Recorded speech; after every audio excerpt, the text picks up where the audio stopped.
Here are 10 tips for handling. Now let's call it mastering difficult conversations. I'm Sally Foley-Lewis and I fast-track manager productivity. And let's face it, you will not go through your life without at least once having an awkward, difficult, yucky conversation. So here are 10 tips to help you survive, master that difficult conversation. Yes, difficult conversations stink. So here's some tips that I know will help you coming out smelling like roses. Tip number 1. Before you do anything, avoid reacting. I don't know but if you're like me, I tend to react. And I know that sometimes gets me into trouble because later on I regret what I've said. And if you're like that, then this is the tip for you. Stop. Don't react. Just stop. And this goes with tip number 2, think. Think about what's gone on. What's the real problem? Whose problem is it really? What do you need to do? What's the solution that you think you need? This is the strategizing step. Think about what's going to move this forward for success. Tip number 3. When you're in the conversation or you're about to initiate the conversation, make sure you've got the right environment.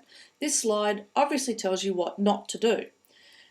So what you're aiming for when you have these conversations is somewhere where it's private and comfortable. And I know it's not always possible, but that's what you're aiming for as best as possible. Tip number 4 is around straight talk. Give it to them straight. Look, you know yourself, when someone's about to have a difficult conversation with you, you know something's up.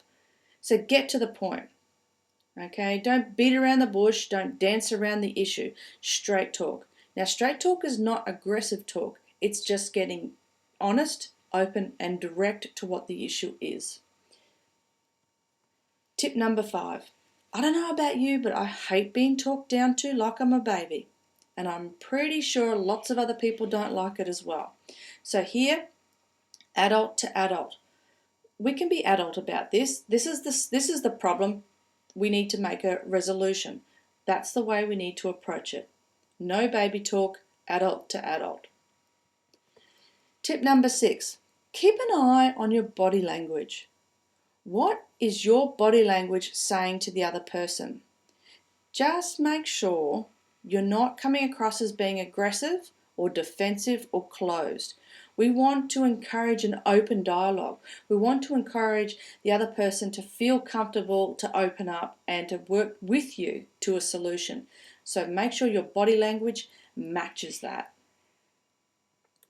Tip number 7. It's a difficult conversation.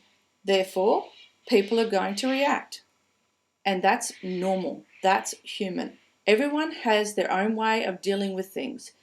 Allow the other person to have their emotional reaction. The key here for you is not to get caught up in that reaction. If you get caught up in the reaction and start focusing on that, then you're taking the conversation off track, off topic. And that is not positive. Allow them to react, but then bring it back to topic. Tip number 8. And it's pretty obvious, let's avoid the blame game. Now there's a difference between finding out what went wrong and why versus blame. Make sure you're on the side of what went wrong and why and being inquisitive and investigative for the better rather than the blame. Avoid blame. Tip number 9. You may have initiated this conversation, but you're not the only one in this conversation. When you really tap in, switch on your expert listening skills, you open yourself up for the opportunity to hear all sorts of things. You'll hear ideas, suggestions, solutions, value adds. You'll hear and take on information that you may already be missing elsewhere in your job. Listening, as far as I'm concerned, is almost mission critical to the whole difficult conversation success. So, really switch on your listening skills. And the final tip, tip number 10. No one likes to walk away from a conversation feeling as though it's unended, feeling as though it's still negative, feeling resent, feeling awful. Make sure you finish the conversation on a positive ending. That might mean that the other person has the last word. It might mean that you reaffirm or confirm the solutions, strategies, or actions. Whatever it is, end on a positive note. Let the negativity go. Be done. Let release that dove of peace. You get the idea. End positively. Now, before I summarize the 10 tips, I wanted to bring to your attention the book I've written called Successful Feedback, the one simple formula you need for highly effective feedback. The reason why I'm just bringing your attention to the book is because these 10 tips for handling difficult conversations, I believe, go hand in hand perfectly with the formula for feedback. Example, effect, change, commitment.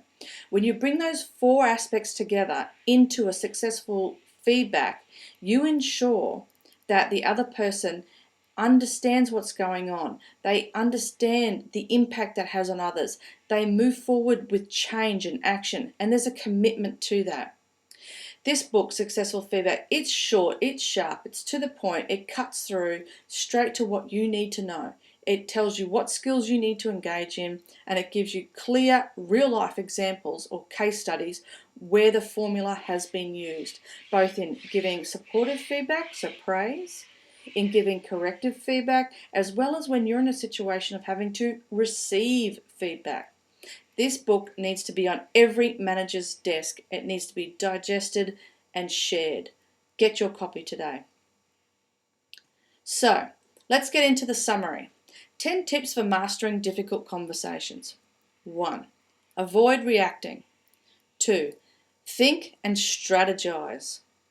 3. Set the right environment for a comfortable conversation. 4.